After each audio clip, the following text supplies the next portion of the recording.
Welcome to the March 8th edition of Black Authors Matter TV.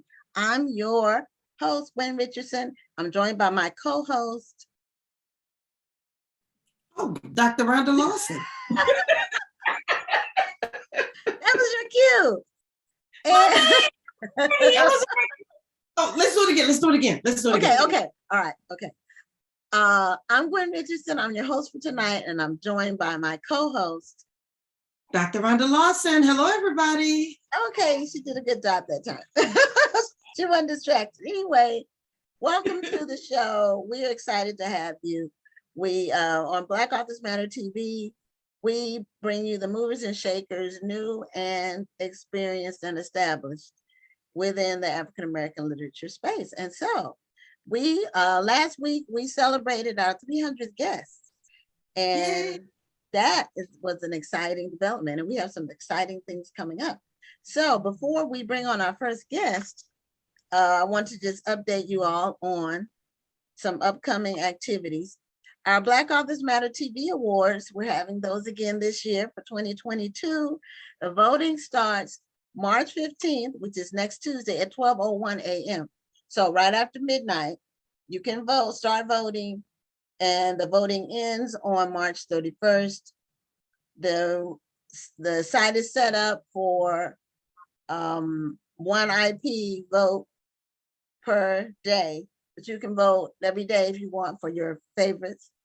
And we have 16 categories this year, because last year we had 11, but it was for a partial year.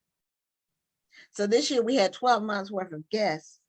And so 11 categories would not fulfill, it wasn't a fit for everybody. So we had some extra ones we didn't have last year. And so we're very excited about that. The actual award show will be May 17th. The whole show will be devoted to the awards. So we're excited, and you'll be able to cast your vote at blackauthors.mattertv.com. So you'll go there and it'll be a link that says cast your vote, and you can vote as often as you like for your favorites. The second thing is that the show is now on 6 podcast platforms, so you can listen to it in your car. We're now a podcast, yay. So we are on Spotify, Apple, Amazon, Google, iHeartRadio, and Stitcher. And so that's a very exciting development that we are looking forward to. We've already had people download. It's just for 2022. Only the shows for this year are on the podcast platforms. We didn't go back and put all the previous ones on. If you want to watch some of the older shows, they're always archived on our Facebook page. Then the third thing is the Jerry Pinkney Children's Book Awards is in progress. If you're a children's author, you can submit your books through June 6th. That's the deadline for receipt of the books. There are 7 categories. Go to jerrypinkneybookawards.com to find out how the process works. But the actual winner or winners in each category will be announced at the 2022 National Black Book Festival during the Children's Festival. So it's I think the finalists are announced sometime in August. I think it's August 16th. We'll be announcing the finalists on this show. So, and the finalists for the Black Authors Matter TV Awards, once the voting ends, the finalists will be announced on the April 5th show. So there's a lot going on. But I just got to tell you, I love the awards show, because this is one that's purely about support. I mean, people, the people who won, they won because people enjoyed their interviews. They were supporting people who resonated with them, and I thought that was a beautiful thing. And I'll tell you, it's always so nice to see everybody when they win and their faces just light up. Right, it's always great to win, and there were some surprises, because it wasn't predictable. It was based really on votes, and it was great. And so this year we have lots of people nominated. If you're on the show, if you've been on the show, from March 9th of last year to March 1st of this year, you are automatically included in the nominations process. And you will have also already gotten an email to that effect and letting you know that what the process is and how you can share the link to get people to vote for you. So all the people who've been on the show in the last 12 months, they've already gotten their email letting them know that. And finally, the National Black Book Festival's early bird registration for authors ends on March 31st. So that's the cheapest rate for authors. You only have to put down $50. And the final balance is due by July 31st. After that, the price goes up. After March 31st, the price will go up and it'll be standard registration. So we encourage people to sign up for the early bird. Also, we do expect to sell out of space early this year. There's been a high demand for space because there's been 2 years where we couldn't have our event. And there's a lot of events that didn't come, that still aren't doing in person, or they weren't able to survive COVID. You have to be able to survive the shutdown and still be able to keep going. So at any rate, that's that. Now, we do have 2 books. Let's see, would you be having a show this week? Michael Bailey's asking, are we having a show? We're already live, Michael. So I don't know where you are. Oh, he's probably thinking, he's probably wondering where the author was. Oh, okay. Yeah, we are having the show. So our author was late signing in. So we have 2 books to give away, but since our author was late signing in, we're going to go ahead and bring her on so she can have the benefit of as much time as possible. And our first guest is Dr. Eve Taylor.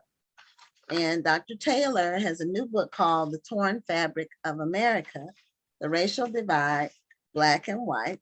She is a chaplain and motivational speaker, and she's the president and CEO of the Discover Your Why Leadership Ministries. So as soon as she comes on camera and her audio is connected, we'll be able to bring her on. So Michael, never fear. Yeah. Black Authors Matter TV is here. He's just excited. That's all that is. It is exciting. So welcome, Dr. Taylor, to Black Authors Matter TV.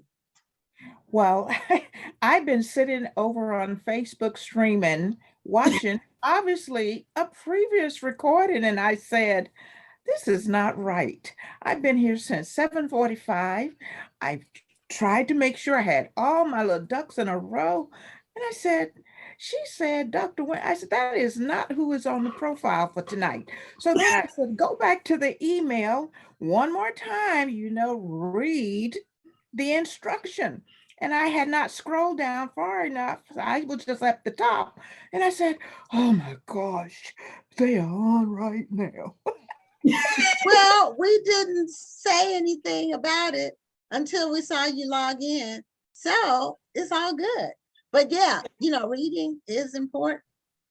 Because you're not the first one. You're not the first and only one we've had, that happens.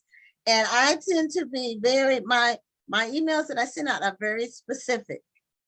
But sometimes people read over things, or like you said, don't scroll all the way down. But we want to welcome you to the show and give you an opportunity to talk about your book and some of the motivation behind you writing the book. You mentioned in your bio that you grew up with a Black Baptist preacher as a father, and you had a very fair-skinned mother. So just tell us a little bit about your background, and then what made you write this book called The Torn Fabric of America? Well, one of the things, I was talking to someone else that was interviewing me, and they said, just like you said, tell me about your background. And they asked me, actually, where did I grow up? And I said, I grew up in South Georgia. And so it immediately clicked in my mind when I said South Georgia. And I talk about it in the book about the Jim Crow era, but I did not remember at that particular time about this white man. As my dad and I and my mom, we were walking in the downtown, and it was in Dublin, Georgia, which is like 45 minutes south of Macon. And Mhm. so we were walking on a Saturday afternoon, and I kept this picture. If you can see it, this is my dad, who is an Okay, Afro-American raise it man. up, raise it up. Oh, There you go. okay. And Okay, then my little niece looks like a little white baby. She had Okay. sandy blonde hair. She had hazel green eyes. So I was carrying this little baby on my, like a child on my hip. And this white man said, "Where did this little in gal get this white baby from?" And so by the grace of God, my mother, was like, "Hey, this is our grandbaby." And my dad, because he was a Jim Crow era, my dad knew who he was. My dad was getting ready to like be on fire, but my mom was on his shoulder. She kind of like, "Hey, come on, it's time for us to go. Come on," and just ushered us off. And we went to the car. So I had completely forgot about that. I guess I just put it out my mind. But when we got home, I asked my dad, "Why did this man call me the N word?" And my mother said, "Never let anybody define who you are. Yes. That is just a word that people that do not understand who you are, and they use that word, but don't let that word affect you." So then, graduating from college, moved to Buffalo, New York, long short of the story, moved to Miami, got married, had 2 kids, then relocated back to Atlanta. And when I relocated to Atlanta, I joined Ebenezer Baptist Church. I sing in the choir, and I actually met Coretta Scott King and her small kids at that time. And so then I became active in the Martin Luther King movement, getting involved in the civil rights movement. I was volunteering with Reverend Jessie Lowry, Reverend Raph Abernathy, and all of those guys. And Yes. so that's how it basically started, from that template. And then my husband getting married, moving here to the Virginia area. I was sitting one day looking at the TV after all of the saga about George Floyd's death, and I heard in my heart, "The torn fabric of America." And I have a flag that is outside on our door because my husband is a veteran. And I could just see the image of this flag just being ripped apart. And I said, "Oh my gosh." But then also it dropped in my spirit, write a book. And so the reason that I wrote the book, and the title became "The Torn Fabric of America, the Racial Divide of Black and White," because I saw so many Blacks that were in the street, but also whites were in the street protesting George Floyd's death. okay, do you have a copy of your book with you? Yes, ma'am. To show us? Right here. Do you see it? Yes, very well. Cover. Nice cover. Yes. What exact are you discussing? Kind of your thoughts or your observations? Are there your opinions as to what we can do to fix this torn fabric? Well, one of the things in the book, I have one chapter in there. In order to mend the torn fabric, the mending and the healing process starts with prayer. I am a born-again, spirit-filled chaplain evangelist, been a missionary traveling the whole world. And what I recognize is people don't like to acknowledge their hurt. And Yes. when we can bring people together to talk about, i.e., all of our hurts, then mending can take place. And so in that particular chapter, I give a scriptural reference on how God could be involved in this picture, that we can all lay down our arms, stop doing the battle. But then we saw how white young kids came out. These were the kids of the baby boomers. The baby boomers still have hate, but the kids had never seen what racism looked like. And when they saw it on nationwide television, things changed. We are on a healing path, but we have a long way to go. Yeah, a lot of those kids were actually grandkids of the baby boomers that were marching during George Floyd, because the baby boomers would be in their 70s, and well, yeah, in their 70s, and their kids would be in their 50s. So those are the grandkids of the baby boomers, which really means Right. it's 2 generations removed from the Right. civil rights movement. So when you wrote the book, how did you decide what to put in it? I'm like, how did you decide what to focus on? It's interesting that you would ask that. When I started the book, I got a journal and I started to list prospective chapters that I would want to write about. And so I started thinking about slavery, its root causes and effect. So then I went back to our very first president, George Washington, which I don't live far from the George Washington estate. And I did the research and I said, you mean to tell me our very first president owned slaves?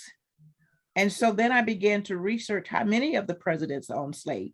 Then it caused me to think about Donald Trump, the 45th president, because I said Donald Trump actually want to enslave people to be at his mercy as opposed to them being free. And as you can see right now, he has enslaved the mindset of the Republican Party that there is nothing but hate spewing from all of them. I would say some of them, let me correct that, many of them.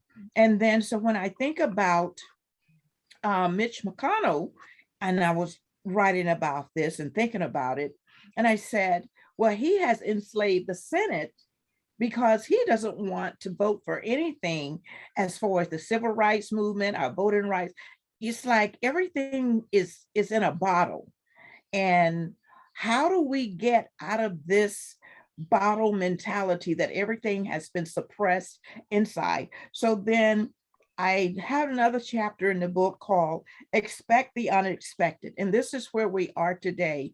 Even with this Russian-Ukraine issue, it's not in the book, but as a sidebar, we have so much that we have to fix that started so many years ago. And so finally, I would say I picked up a book that was talking about the Emancipation Proclamation.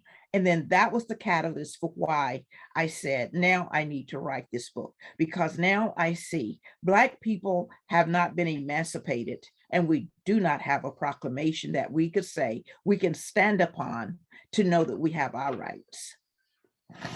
Wow, that's a very powerful statement. I just put your website in the chat because we have people saying that they need to get this book now.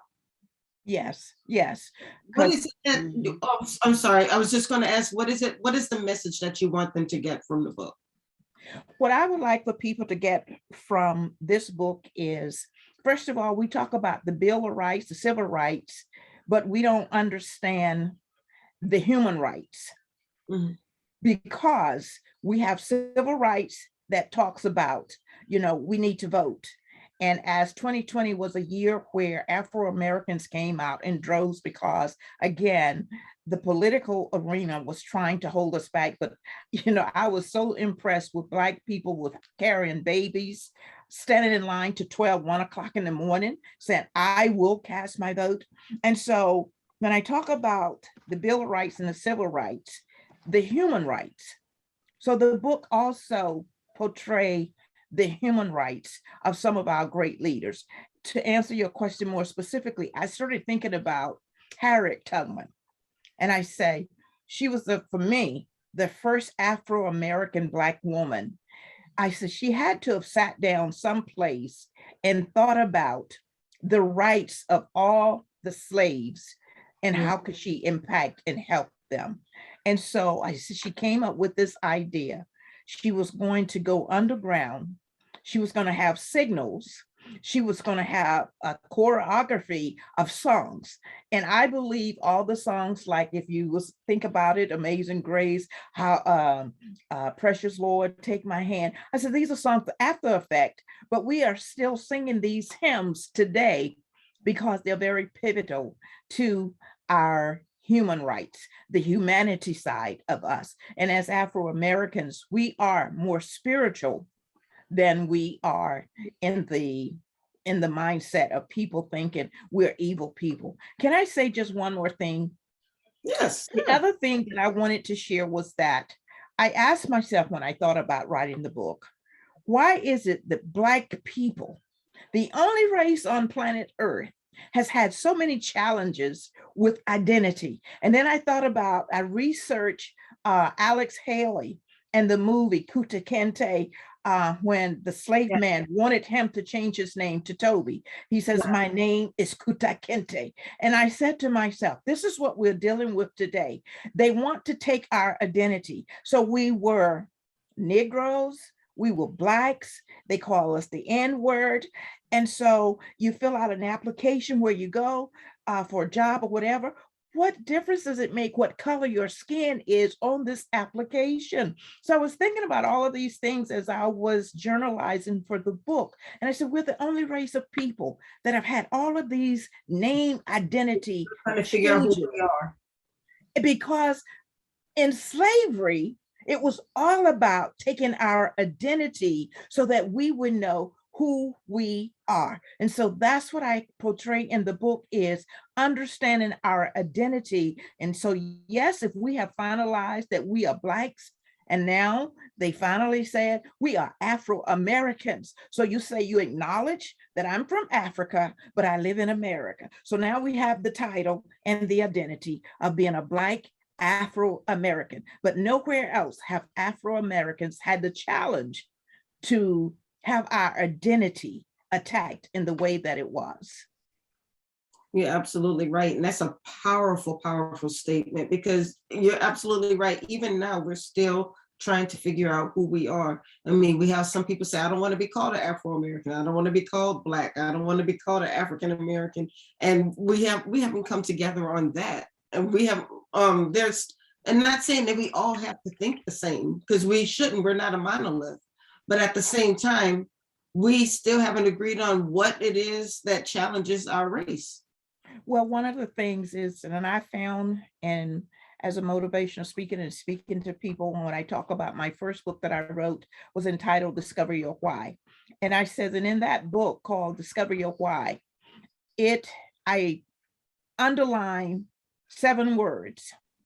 The 7 words is your why. Why do you think God created you Black? Secondly, what is your issue with God calling you the Black person? And then when do you want to determine that you're going to accept you for you rather than accepting who said you are? And then where do you see yourself in life as this Black person living in this environment that we live in? And then who do you need to have to mentor you to help you understand your DNA, who and how you got here? And then how is all of this going to continue to impact you for the rest of your life? And it will, until you understand your why determines your what determines your when take you into your where, your destiny. And when your when can get you to your who, you know whose you are, who you belong to. You should say, who Jesus is my identity. I can identify with Jesus who died on the cross. But if you're not a saved, sanctified person, you can say, I can identify with my mother and father because they are my identity that got me here. And until I begin to accept my mother and father who are Black, then I may still have some idea of a racist mentality that has been embedded in me. And then why does all that matter? It matters because you're still trying to figure out who you are. That's a mic drop. We could just end the show right here. That is so powerful. Thank you for sharing that, because I think you just broke it down in like 2 minutes, what the issue is. Something that you mentioned earlier that came up. I'm in the choir at my church, and we were talking a couple of weeks ago about how even though we came from different parts of the country as Black people, we were singing the same songs, a lot of the same songs, because we were just in the soprano section that I was in. So I'm from Virginia, and someone else was from Indiana, and someone that, some were from Texas, where I live now. And then people were from different places, but we were all singing the same songs. And that was just really amazing. It was actually what we call Throwback Sunday on the Sunday in Black History Month, where we sing a lot of the older songs, choir songs, or hymns or whatever we we go back and we don't, rather than singing a lot of the contemporary songs, we dedicate the day to singing traditional songs. And that was something that you mentioned about with Harriet Tubman, and she came up with some different ways to do things, and they were singing songs when they were escaping, when they were in the fields. They were singing songs to let people know who was leaving, or what the path could be, or how to escape, which was very creative, and it was a way to communicate where the slave masters or the overseer didn't know what was being said. Well, you know something, Miss Gwen, you just said a powerful word that brought something to my mind. I was speaking to a doctor friend of mine who is a theologian three times over, because he has 5 PhDs. One in, I don't know to go there, but anyway, we were talking, and he says, "Well, Dr. Eve, I know that you're a student of history. Have you determined or discovered?" I came across this, and I'm researching it right now, that when the cornrows came out, they came out during slavery time. So when you see a woman with her hair braided in a certain way, if it's got all the zigs and zags, this is the imagery that they will go to this woman with the cornrow braids to determine which way they are going as they head north. So I said, cornrows? He says, yes. Cornrows on a lady's head was a part of a roadmap in which they understood that this is the way we have to go to get over here and to have others. I was like, cornrows? You get out of Dodge. Cornrows?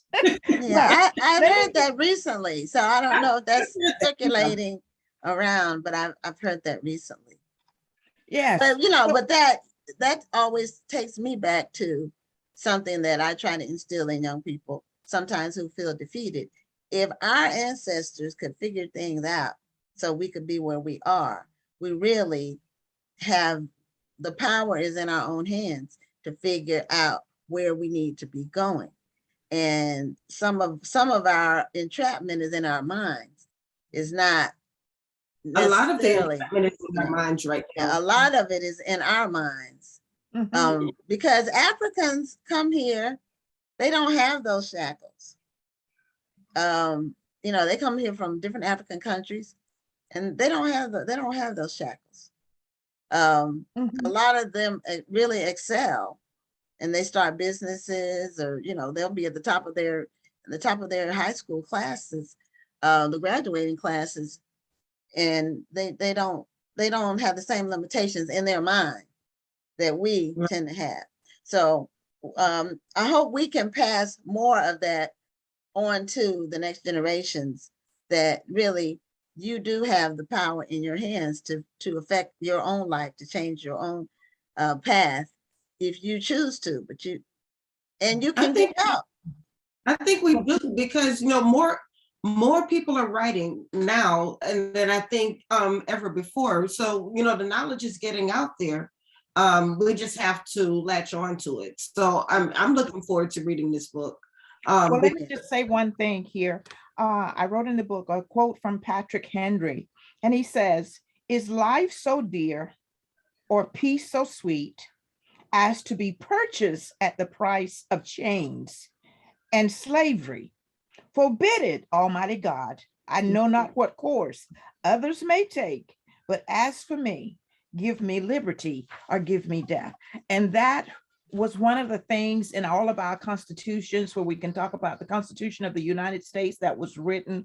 We're on a path where Afro-Americans have come to the place of saying, we want to be liberated. And the civil rights was a part of the liberation. The Emancipation Proclamation was a part of the supposed liberation. So, but before I have to go, because I know you all have me on lockdown. Well, don't put it like that. But we do have this is our cutoff time.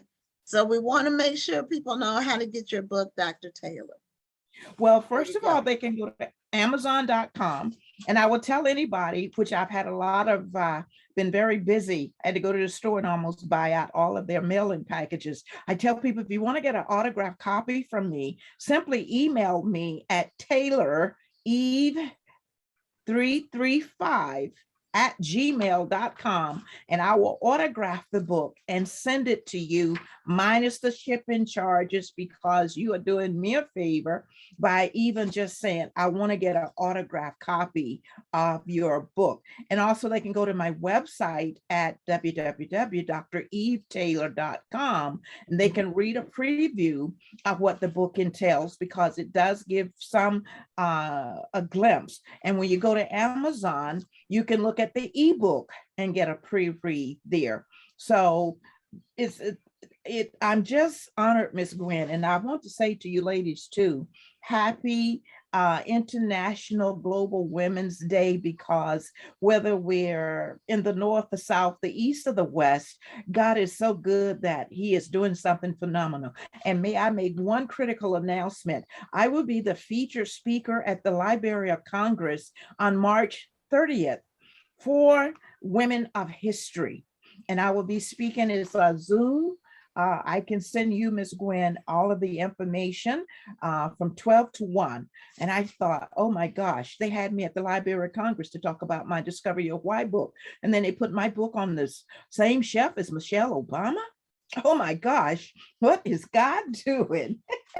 Okay, well, if you can email it to me, and then we'll add it to the chat after the show. Okay, sounds good. Well, thank you so much, Dr. Taylor. The Torn Fabric of America is the name of her book. Please support her. Thank you. Let's show us the cover one more time. Please support her work. And thank you so much for being a guest on Black Authors Matter TV. Well, thank you so much for having me. It's a pleasure being here. I'm so sorry for my buckle of sitting listening don't worry about to Dr. Gwen. And I was like, no, it's Dr. Rhonda. I'm not a doctor. No, it was the other lady, Dr. It was the previous show. And so I was like, she named all these people that is coming up, and it's 8. She told me specifically 8 o'clock, and I've been here since 7:45. Just like I was checking out my personal Zoom to say, am I okay? Is the face okay? Before I go over there to join her. And then I'll just say, go check the email one more time. I was like, oh, Jesus.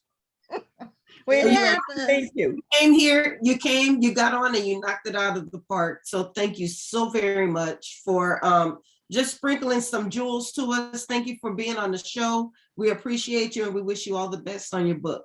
Well, I hope I get a chance to come back and we can tell more stories about our Afro-American heritage. Amen.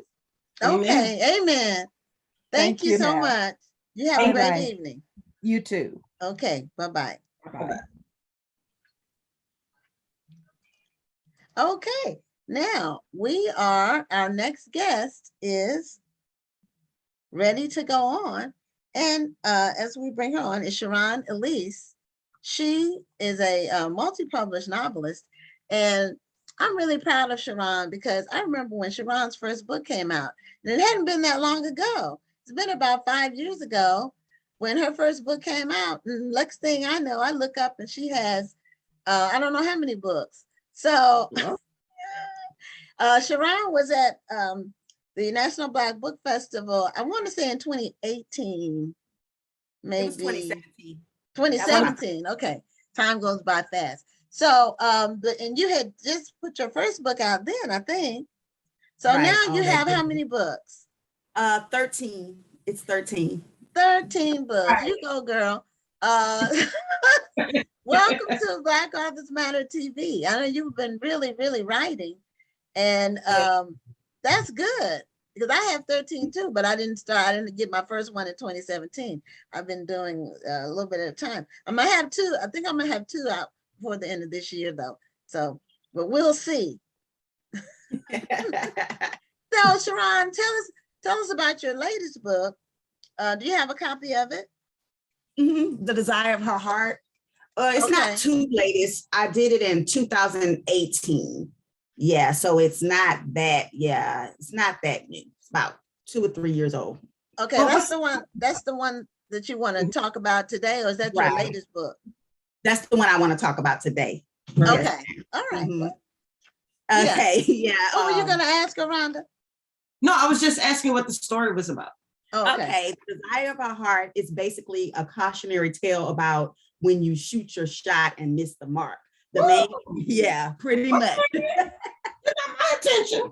Yeah, the main character, Ashley, she's in her 30s and anxious to get married. And she sets her sights on a guy named Caleb, but he's already taken. But she does everything to convince him that he's with the wrong woman and she's his missing rib. But when she finally obtains him, she realizes she should have left him with the woman that he was with because he's not worth the heartache. So yes, sometimes shooting your shot can yield a blank. And that's the message that this novel conveys. Mhm. That's a powerful subject right there. Because I posted this picture to my page a couple days ago. It was a picture of somebody looking like, and it said me looking at all the guys I used to like. Sometimes we think that, we think we're in love. We think that's the one, and we do everything. And then after a while, you're like, man, what was I thinking? Exactly. And sometimes the answer is we weren't thinking, not with this, Right. thinking with passion or, That flesh. your other Mhm. senses, your Flesh. flesh, not Mhm. really, your heart is your heart, but you can't just completely turn your mind off when you are in a relationship or when a relationship is new, because you need to be able to see who the person is, and you can't Right. do that with if you. And a lot of times your friends and family, that please listen to them because they see Yeah, things that you don't. They see Yes. it, but a lot of times they won't tell you because they don't think that you'll listen, or and a Well, lot of mine times will. we don't listen. So Yeah, mine will. They definitely will. Oh, they'll tell you. so who's the main character in the book? Her name is Ashley Cox. She has a nice career, her own home, and she thinks the only thing missing is a spouse and a family. But we know that scripture, he who finds a wife, she totally disregards that, and she does all the pursuing. That's why she's often left disappointed. Mm-hmm. Now, a lot of people take issue with that scripture.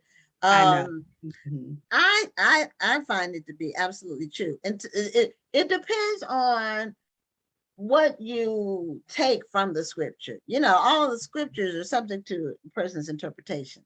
Mm-hmm. So what I always get from it is that the man, when he finds something, he thinks it's special when he finds it.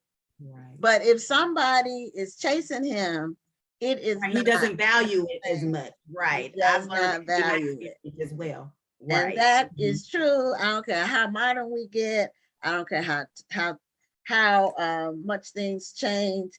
I find it to be a complete abomination when I see pictures of women on one knee giving a ring to a man. I'm like, are you out of your mind? You will not see me doing that. There is no man on this earth that I would do that forever. And I've been married. This is my 30th year, but I would never do that. So, and I find that the women who chase men, and they may or may not catch them, it just doesn't work like that. It's not to me. Now, we are in modern times, and some of the men are saying, well, it shouldn't all be on us or whatever, or they don't want to be rejected. Right. And I realize every situation is different to each other, but for me, no, I don't.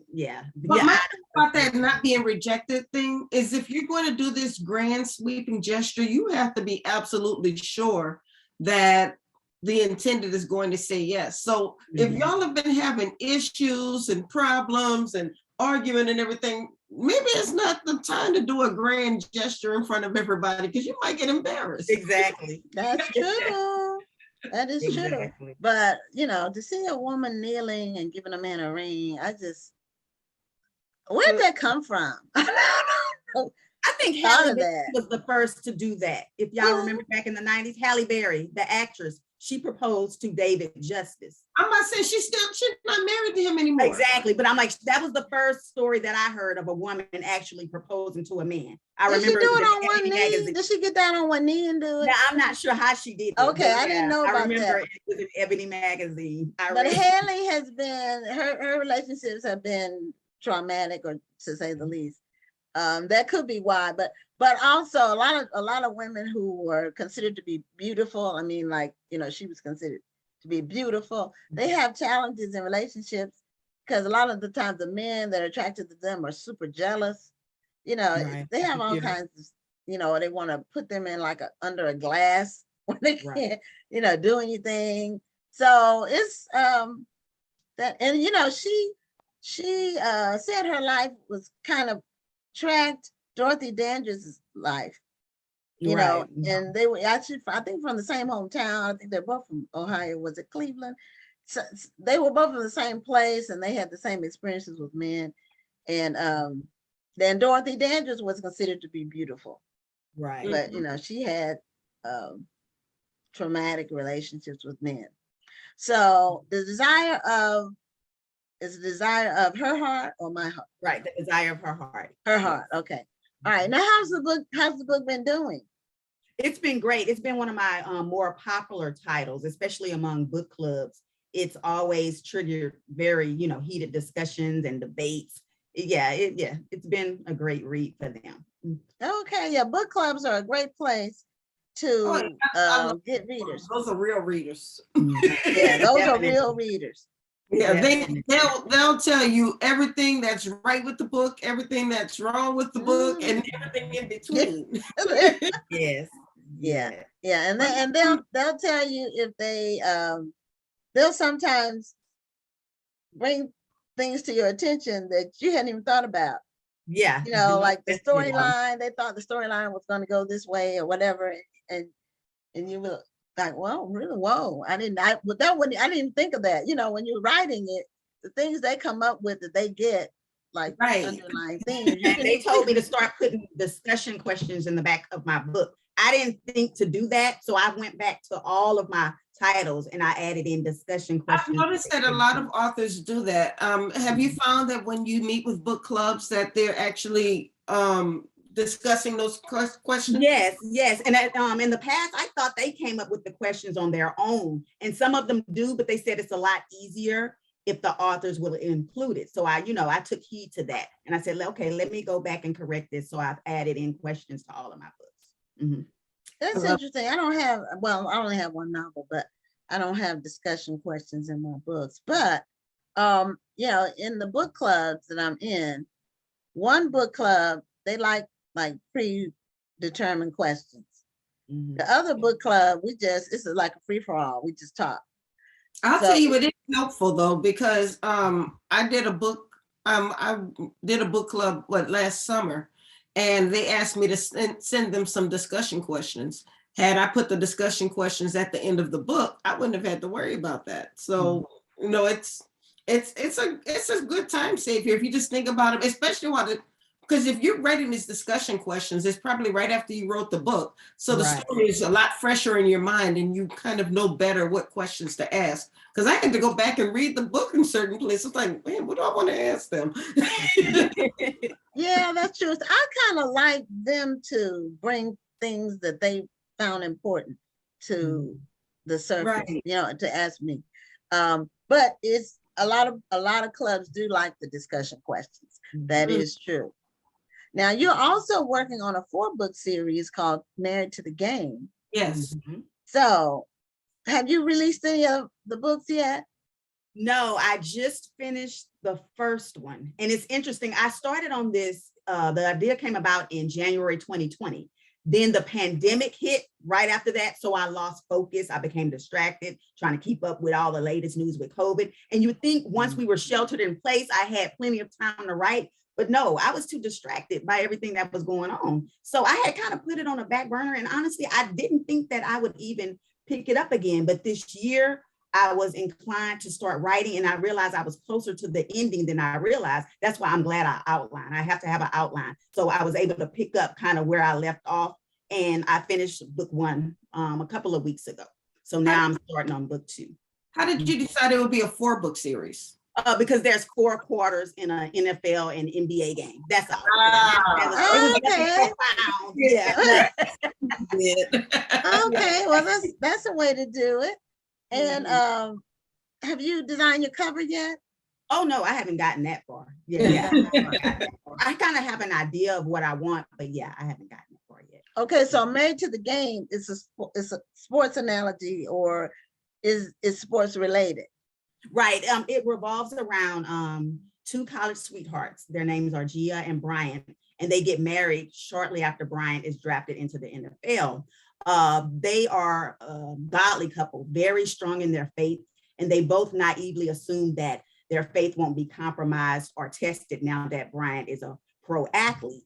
You know, their passion for God will collide with the glitz and glamour of the game, and as a result, they'll face many different challenges throughout the course of the series.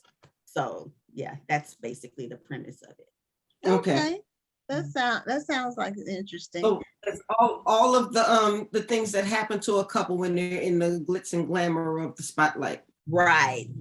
It's it's a totally different game from college and being kind of sheltered and then being thrust into the limelight. And you know, once you proclaim that you're a Christian, people really look at you to make sure you're living up to that. So that's a lot of pressure too. I think that's a lot of pressure as it is. I mean, you see people like Tim Tebow who expressed his faith like right away. Everybody knew his faith, and that was a lot of pressure on him. He didn't stay in the NFL very long. And it's interesting you say that because he's referenced in the book. As a matter of fact, he is. Yeah.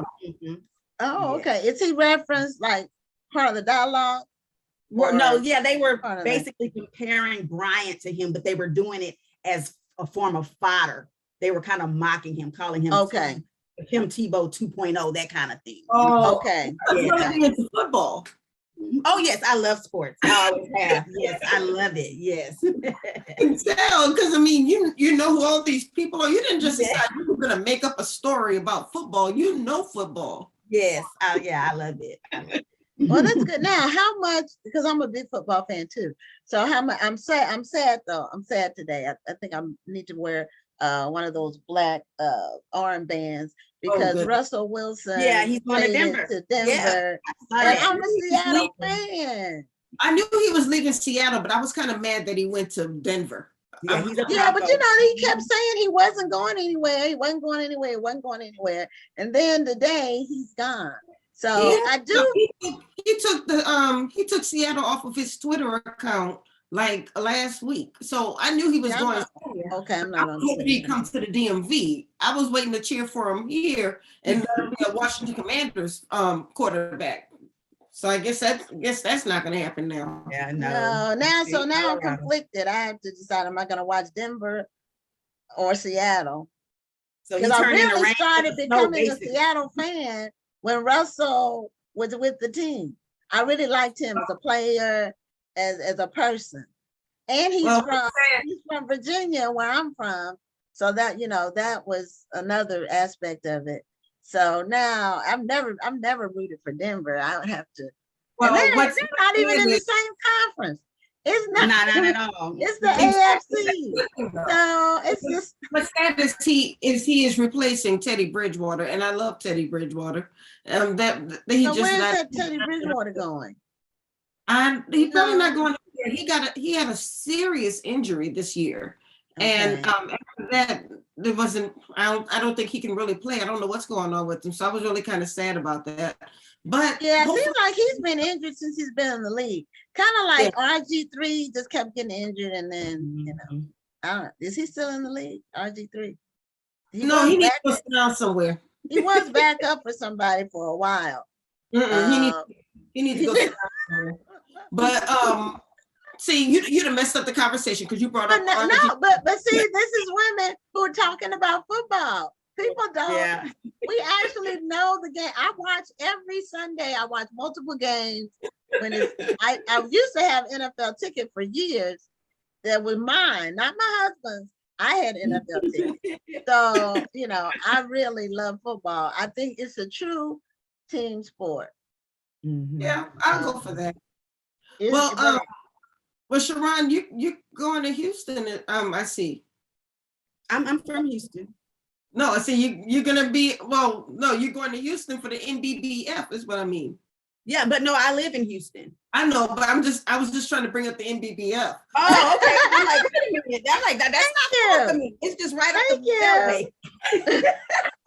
Yes, I will be there. This is I'm my. give you a segue. Oh, okay, I get it. 'Cause I'm like, I was kind of confused. Okay. Yes, I will be there. This will be my 4th year, if you want to count the virtual one last year. So yeah, this will be my year 4 for me. Mhm. Oh, that's awesome. That's awesome. I don't think I've interviewed you during the time I was there, huh? No. You No, know, okay. I went on camera for 1 second just so you all could see my shit. Wow. I'm sad. Okay. So now something interesting. You have a podcast for Mhm. young college women, and it's Yeah. titled "The College Christian Chat." Now, how Mhm. did that come about? Again, the pandemic. That's funny. I guess God shifted my attention from books and had me create this podcast because I started it during the pandemic. And I remember when I was in college, it was a sense of freedom for me, and I kind of lost sight of my relationship with God because I had grew up in the church. So once I got a taste of freedom, I kind of, lost my mind. So basically, I just want to help young women know that not to put God in a box when you go off to college. This is one of the times in your life where you definitely need him the most. So we also talk about mental health issues, self-esteem, that kind of thing, basically to give them some inspiration and encouragement while they're away at school. I think that that's a valuable podcast, not just for college students, but you think about the young ladies who go off to the military. Oh yeah. Because when I was in college, I was still very well. I've always been very strong in my faith, but I was the president of the youth department. I was going to church every Sunday. But when I went to the military, and that's when I had my taste of freedom, because when I was in college, I was still with my grandparents and my sister and everybody, my family was around. But when I went off to the Army, that's when my life kind of changed. That's when I got my first sense of freedom. So some of the things that you may be discussing with college girls is probably what I went through as a young private in the Army. Learning my way and learning how to handle all this freedom I all of a sudden had. That's a good point. I never even thought of that. And now, do you get like ideas for your books since you write in the Christian fiction genre, do you get ideas for your books from your podcast? Actually, it's the other way around. Yeah, I get ideas from the podcast through some of the things that I discussed in the books. Yeah. Oh, okay. All right. So what's your format on your podcast? Do you have guests? What do you do? Yeah, I have some guests, but mostly it's just me. And I kind of record in advance. That way I'm not pressured to what am I going to talk about this week? Yeah, so the shows are pre-recorded well in advance. So yeah, right now I'm on season 2. Oh no, it's season 3. Yeah, season 3. I do it by semesters. So I'm on season 3, and it should be wrapping up in May. And then during the summer, I take a hiatus. And during that time, I'm doing production for the next season, which will be season 4. Mm-hmm.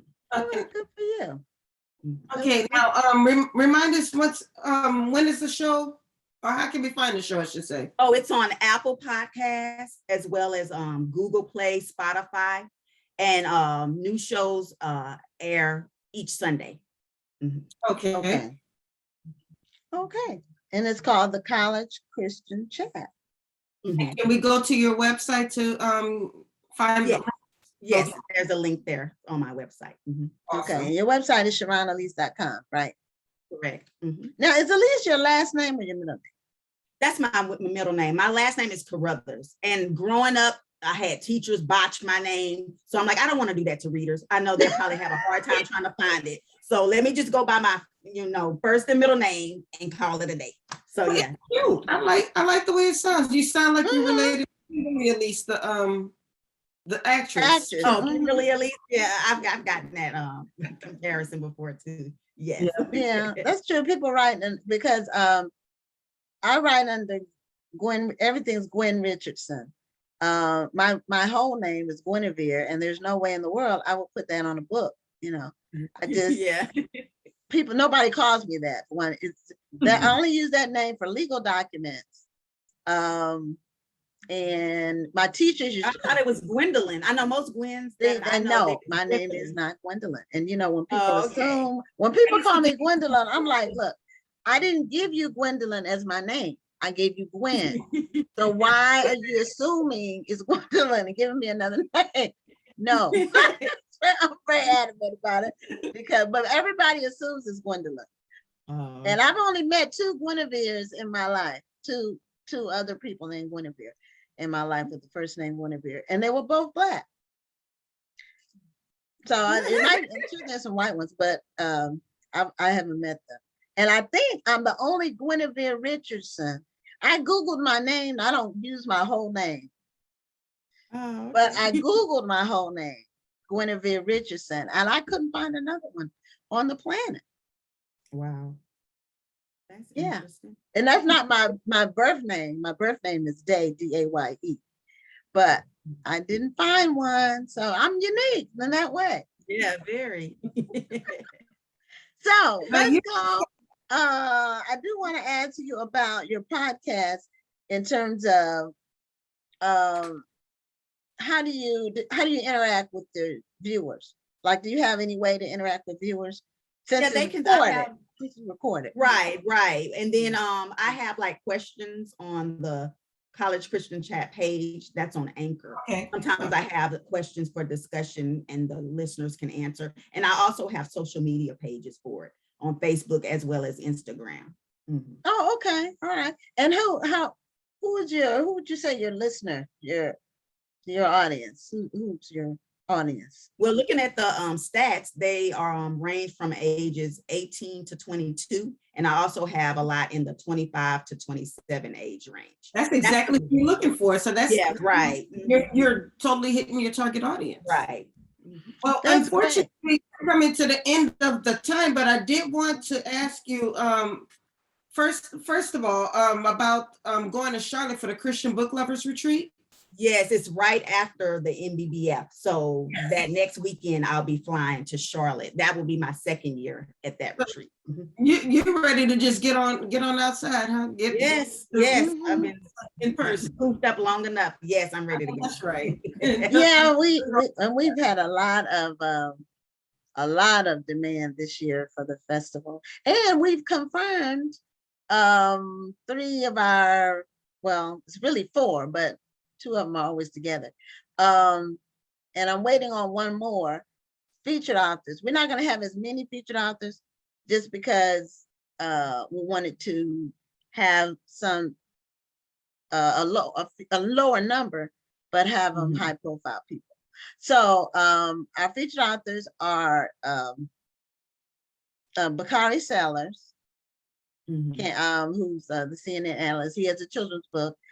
Karen Parsons, she's the actress who was on Fresh Prince and some other movies, and she has 2 children's books. And Victoria Christopher Murray and Rashonda Tate Billingsley are gonna both be together. They'll be actually at the end. And we are waiting on a confirmation from Tamron Hall, who said she wanted to come because she did the virtual, but they have to wait until her fall schedule for her show is set up. So by May, we should know whether or not she'll be coming, and it's show related. So we're excited about our lineup and promoting the event, and we're going to have some live aspects of it. We don't know which ones yet, but it's not going to be like wall-to-wall live because we want people to come. So we will probably have just a few things that are live. Live stream. I wish this to be the speaker for the luncheon, or either on Saturday, one day in the future, prayerfully. Well, keep writing and selling books, and who knows what can happen. Amen. So we're at the end of our time. Remind people again where they can get your books and your podcast, how they can turn your podcast. Well, you can find all the info on SharonElise.com, and I am on Amazon. Okay. Well, Sharron, it was good to see you. I told you, you have the same name as my sister, but she pronounces her Sharon. Sharon, So, I get that. but it's spelled exactly the same way. It's spelled exactly the same way. So thank you so much for being a guest, and I look forward to seeing you in October at the festival. Okay, thank you guys. Thank you. Thank you. You have a wonderful night. You too. Bye-bye. Bye-bye. Okay, so just to repeat, our featured authors, they've all been confirmed so far for this coming year's Bakari Sellers, Karen Parsons, Victoria Christopher Murray, Rashonda Tate Billingsley, and we're waiting on a confirmation from Tamron Hall. I'm gonna keep my fingers crossed that she'll be able to come, because she really enjoyed the virtual festival and the book club kickback that we did with the show. She really enjoyed both of them, and she said, count her in. She's a great interview. She has an excellent story to tell. She does. She really does. Okay, before we bring on our next guest, I want to give away the 2 books that we have today to give away. And we have 2 books these are advanced reading copies from HarperCollins. This first one is for middle grade students. The chapter book is called Unfadeable, and it's by author Maurice Broadus. So the question, if you want to get this book, there's a question regarding the main character, Bella. What kind of artist is the book's main character, Bella? It mentions in the synopsis what kind of artist she is. So what's the name of the book again? It's called Unfadeable. What? Oh, Fadeable. Yeah, it comes out in April. And the author's name is Maurice Broadus. Then Broadus? Broadus.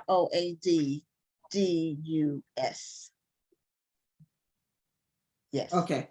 Broad and then DUS. So the next one, this book is called Hope and Glory.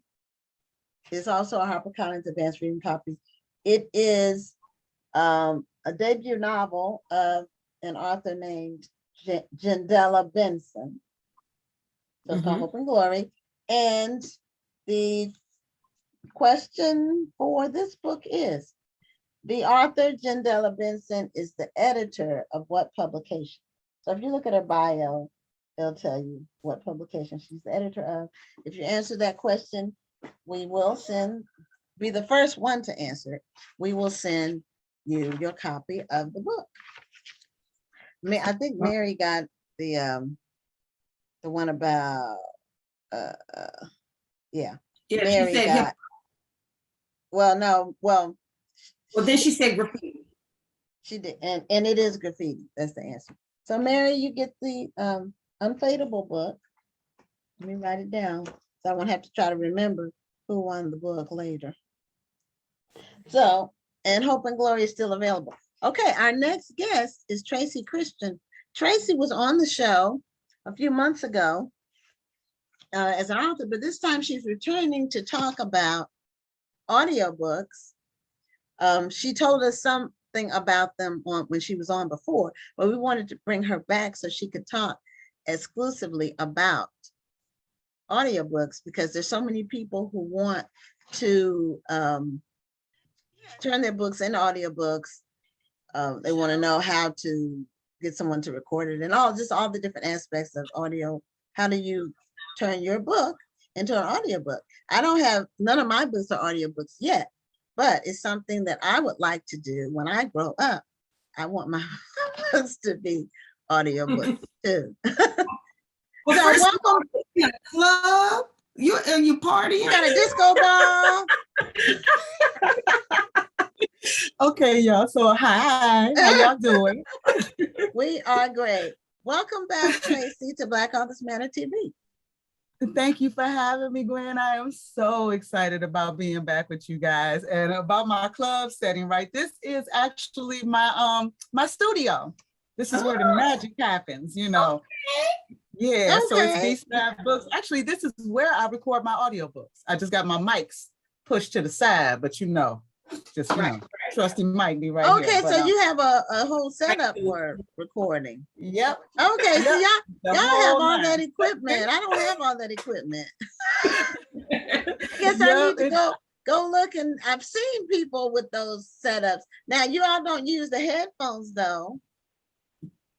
I see Right. some people using, I actually have 2 or 3 different sets of headphones because I love listening to music. So I need to buy absolutely. phones. yeah, I My- have 2 or my 3 dream. really good ones. I have 2 or 3 really good ones. Mhm. So, but See, I this is why I don't buy expensive stuff, because I can't find my Beats by Dre earphones, and you know how expensive those things are. yes, because I Yes. bought my daughter some for Christmas one year, but I think I bought the small ones. I could the big ones. I think because like the small ones were like 200 or something, and the bigger ones Yeah, they're pretty were high. like 400 or 500. And I wasn't spending that much, so That's too much. yeah, that's too much. So This is what we call a studio on a budget. And then I Okay. just upgrade as I need to, you know, Okay, but yeah. it serves 2 purposes, because I do my radio broadcast, you know, that has about 2 shows, you know, where we focus on music and anything artistic. And then of course, doing the audiobooks, you know, it provides that quiet. So it's enough for me to have guests, but then it's also a situation that when I need it to be shut down and quiet, I can get that vibe too. Okay, so is it a room in your house, or did you build out a room in your house? A part of, Actually, it's one side of my basement. One Okay, side it's of your my basement. basement. okay. Mhm. How do you handle soaking up the noise? For instance, I know some people put eggshells or something on their walls. What do you do for that? That's what we just did. We have eggshells on the wall surrounding where my mics are, you know, to soak up the sound. We have a rug on the floor that works wonders. I even have a tablecloth on my tables. All of that soaks up the sound. Anything that can, you know, deaden the area around your microphones. And of course, whenever I'm doing audiobook work and I am in here in the basement, I have to remember to turn off my furnace. I was just going to say sometimes that's the sound that people don't think about, because you'll be reading or recording or whatever it is, and all of a sudden you hear tick, boom. And you will hear that hum all the way through. And I don't care what you do with noise reduction, it's not going to take it out completely, you know, so you'll find yourself having to record. I have been in the middle of recording and had my mailman who likes to knock on the window if he has the package, and likes to say mailman super loud at like 7:30 in the morning when I'm trying to record before the rest of the street wakes up. So yeah, I done had to start over again many a day. Yes, But you learn the rhythms of the street, you know, and the activity and those type of things, and you get it down eventually. So how long does it take you to record an audiobook? For me, actually, it's a grueling process. That's probably the most grueling of it, to be honest, is that, you know, sitting down, because how you think you sound when you're recording, and then, you know, mastering and editing and listening back and realizing, ooh, did I spit into the mic when I said that? Okay, let me cut it right here, you know. So it can take, if I'm really going hard and it's a full length novel, it has taken me, I have done a full length novel in a week. And that has been, you know, that was the biggest audiobook project that I had to date at that time. And it was the first one where I was just the audio talent. I was just to record. I wasn't editing, you know. So the recording process in a setup like that took about a week. And it was about a good 6 hours per day, all the way through 5 days. Wow. Ooh. So a person who has an audiobook, a book that they want to turn into an audiobook, they're looking at, it's not an inexpensive process. Let me say this, you know, it kind of goes in line with anything else that you're doing in artistry independently, not necessarily so much how much you spend, but what you spend your money on, you know. And the equipment you can, over the years, like in 2016, everything that I have in my studio now was a lot more expensive. Right. You know, well, the prices always come down on tech. Exactly. You know how that goes. Now, of course, we're dealing with inflation now, so deal with that. But it's a separate animal. But it really, you can buy the basics. If you have a really updated, good computer, you know, and you have some familiarity with editing equipment where you may not be able to buy, you know, you might not be able to buy the most popular editing equipment at the time, but you can use some of these free softwares that can get the job done of what you need. It does not have to be an overly expensive thing to do. You know, I already had a lot of this equipment here because I was doing my radio show first. But as my radio stuff grew, you know, and my book venture started to grow, I just always wanted to be able to provide my books every single way I can make it happen. So we had print, we had ebook, why not look into audiobook? And once I started looking into, now you can look up videos and it will show you, you know, a very cost-effective way that you could get the right kind of mic, the right kind of headphone, what to hook it into, right into your computer. People are using an editing program called Audacity, and that's free. You know, and they're using it right online. You know, I have another program. I use Adobe myself, Adobe Audition, but you know, if you have some familiarity with it, then you can adjust with the different programs. This really doesn't have to be as expensive as people think it is. I think a lot of times we see YouTubers and we see these elaborate setups that they have. Right. But some of these YouTubers have made a living out of what they do, and they've made a pretty good amount of money. There's one YouTuber who I follow. I remember when she first started, she was always a pretty girl, but she was just doing a normal setup.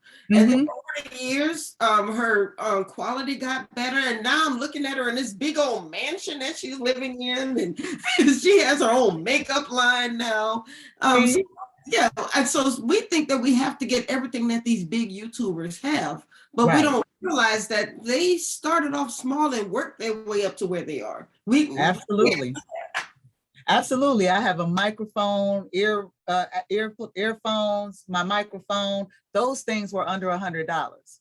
You know what I'm saying? Those things were literally under $100. If you look them up on Amazon, you will see several, and it'll tell you everything that they do and what pieces of equipment are compatible, because, you know, what I may need to do my radio station is something completely different from what I would need just to do my audiobook. You know, that is really your computer, your patience. You know, I have one computer that shows me my editing program, and then one computer where I'm actually reading where I'm reading from. I don't even have my script printed out. It's right there on the computer in front of me, you know? So I kind of put myself on a schedule, but you can really get it done, particularly if you're talking about the smaller books too, because what we are finding now is that it's not just about fiction and nonfiction with audiobooks. You know, people are putting poetry books to audio. You know, how-to books. I auditioned for one book that was how to play Monopoly. I didn't get that gig, but I'm just saying. You probably got bored reading that one. Seriously, I didn't listen. I wouldn't have believed it if I hadn't seen it myself. It was like how to such and such, you know, and these were really, really short projects. And I was like, you know, you feel bad about it, but honestly, the biggest royalty check that I received has been from my audiobook work, not my print book work, not my ebook work, not even selling books independently out of my car, because we do it the Master P way too. But but the audiobooks is what really, really opened the world of publishing up to me, and just how underrepresented we still were, because there were people, I get emails all the time for people who are looking for someone with an urban sounding voice. Whatever that means. So what does that mean? Exactly. What does that mean? What you know, I've that? had one author say, I need a sister girlfriend type of voice, and I'm like, oh, I'm gonna audition for that. You know, yeah, they always have word, you know, adjectives, things that they use that they don't want to just come out and say black. So exactly. they use some other way of saying it. Urban, Midwest, Urban. you Yeah, know, they'll more they'll Southern. do that. Urban Mhm. is the euphemism. Yeah. What now? If people have their book and they want to do their own audiobook in their own voice, Mhm. is that something that you recommend to people, or do you recommend them doing a third party and having a third party do it? It really depends on what the author, rights holder, wants the audiobook to look like as a finished product. You know, I have listened to a great many people who do this well. And then I've listened to some audiobooks where it was just one voice the whole way through. And I got into the story. They were compelling. So, I tend to like to tell my books my way, but and every time I've tried to open that opportunity up for other voiceover actors, I think I was approaching people that just didn't really believe that they could really fit into that avenue, and I know how that feels because I was just like them. I know how that feels. So I just got frustrated waiting on other people to believe that to believe in themselves what I thought they could do. And I went ahead and I got rejected for like 4 books back to back in one day. And I was so upset about it. I was like, well, forget it. If I'm reading these books and I'm reading these summaries and I'm doing these auditions and they won't pick me to do their book, but I'm sitting here with 4 books that aren't on audio and all this equipment, Exactly. Do your I'm own. gonna have to do it for myself. I'm gonna have to do it for myself. Okay. Now, are you Okay. doing ACX? Yep, ACX. Yep, Okay. ACX, Audiobook Exchange is the company, and they are connected with Amazon. Amazon, so of course, there's that division with, it's a 30, I think it's a 30-70 split, Yeah, and I think distribution. I was telling a potential client about ACX just recently. He has a great voice. I really believe he could do audiobooks. And I believe that they have 2 different ways that they can pay you. You can either get paid by the number of hours it took you to voice the book, or you can get that 30-70 royalty percentage. The royalty split. I think it just kind of depends on the book, because some of these books, you don't know if they're going to see the light of day. Exactly. Going to get paid right away. Exactly. But here's the thing. And then a lot of what we also are finding too, because like I said, us African Americans are underrepresented, you know what I mean, in the audiobook world. So there was one author in particular I have worked with for probably since the beginning, since about 2016. I have done every bit of 6 of her books, and they sell. And we've done it on a royalty share situation. We have a system. Like, she and I have worked together. We work well. She does hood books. They're, there are definitely hood book stories, but I love them. They're an escape from what I write. So I love to, I love her writing. So whenever she has a new project out, she'll hit me up and say, hey, look, I have a part 1, a 2, and a 3. I need to know if you'll free yourself up to do this, and we'll do it on the royalty share tip. And then we both cross promote, and it helped us both. It helped us both. That's why we kept working together. Then I've had one author, the one that I told you I got denied for 4 books in a day. It was from one author because she has a good series. So I auditioned for all of them. This particular author got back with me and said, I love your voice, this is something that almost never happens.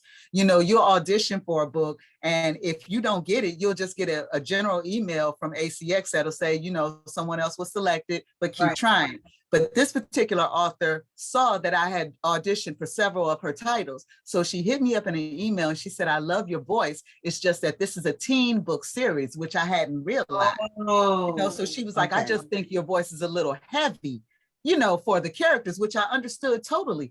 And she was like, but I have another book.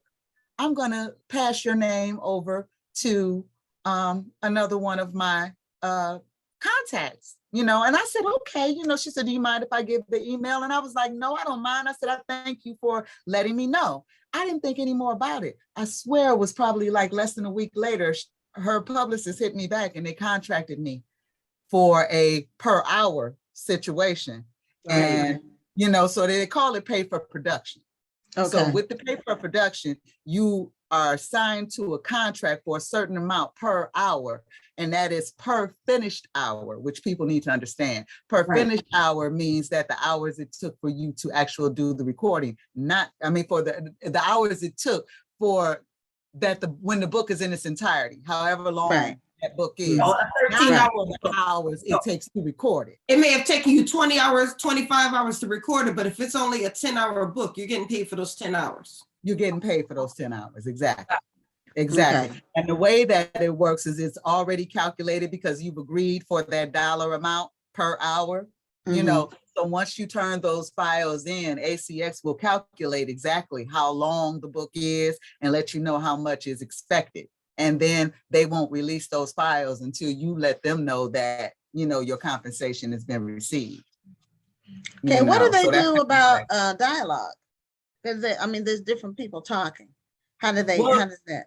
Well, some people, like with me and my books, I have some tricks of the trade in my editing program where I can change the pitch of my voice a bit, because like to go from male to female, but then, like I say, it's a growing process. I'm always watching videos to learn because I want to branch out further than just audiobooks. I want to do voiceover work, and I didn't necessarily know that when I started. It's just something that I've been coming into as I continue doing it.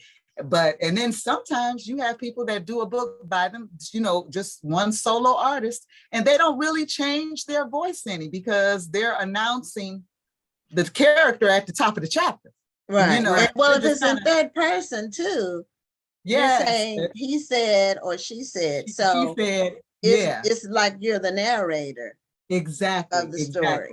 I like it when the narrator or the reader, I should say, when the reader is able to change their voices, because often it's not a he said, she said. Sometimes they're just reading straight dialogue, and it's so much easier to follow when they've changed their voices a little bit. And I've heard some people change their voices to where they sound like whole Europeans. Absolutely. Absolutely. I had a audiobook, and this was real. This is when I was like really, really, really new at it. And it was a folklore. It was fantasy type style book. So the book was being told from the perspective of a lady's cat in the South. Okay.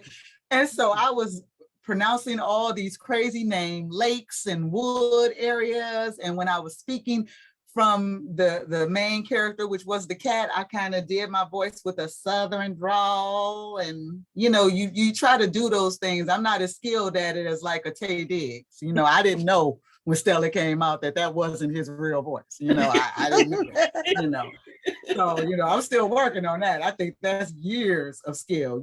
But when you are able to do it, where you can really pick up those dialects and people forget, who they're looking at. Yeah, because Idris is British. Idris is British. But he's British, depending on the movie he's doing. He's like sometimes he's British in his films. But on The Wire, he was straight, hood, and it worked. Yeah, this Christmas, I didn't see anything British, when he was in that movie. But still, exactly. I can't do that. But if they need a homegirl, then I can go homegirl. If they need intellectual, and sometimes if they need sexy, then we might be able to dial it down a little bit, and I can give them that too. So what books have you read? Any titles that we know? I've done 7 of my 9. 2 of them I'm working on now. So that's Toast to the Food, the Black College Sabbaticals, part 1, 2, and 3, If I Had No Loot. And this one's for Me and You, part 1 and part 2. So those, I've also done some for the Authoress Red. That is the young lady I've worked with the most. His Other Boo, let me see. Memphis Hood Wives, part 1, part 2, part 3. Yeah. But those all did well, and so did His Other Boo. They were like, and that tells you right there what the book is about. So it's off the chain, but yeah. And then she likes it. She likes the fact that I have the radio station, because I have all these sound effects. So once we really got cool, she'll say, they'll say, and the car skidded off, and then I'll play the tires screeching in the background. Oh, okay. Like that. I like that's something that I noticed that James Patterson does a lot. You know, he'll play the explosions and the gunshots and everything. I like it when they do that because it really draws Sound you into effects. more. It really does. It's fun to record too. And I would love doing it with her because when we were editing, we'll go back and listen to it and she'll hit me up. She'll be texting me like the whole time, like, girl, I was cracking up on that part. I love it. I love it. Or change this part right here at 5 minutes, 30 seconds, chapter 5, and I'll know exactly what she means. And I can go in, get the edits done. We work really, really well together. She was a blessing. And all her books are tight. All her books are tight. The only reason I've been on hiatus for the last 2 years because of health issues with myself as well as my mom or whatever. So I'm just now getting back into the audiobook realm. That's why I'm working on 2 at one time, trying to catch up, you know, before I start writing again. So, yeah. I'm sorry. Go ahead, Gwen. Well, I was going to ask, do you do this full time? Is this something that you do? Yes, I do this full time. I do this full time. So if I'm not working on the radio, I'm working on books. If I'm not working on books, I'm working on audio work. That's the way it goes. You know, Okay. I told my husband give me a year off from teaching. And if nothing popped, I'd go back. And it started popping. And I'm so glad we popping. I'm so glad we popping. 20 years in the classroom was enough. Yeah.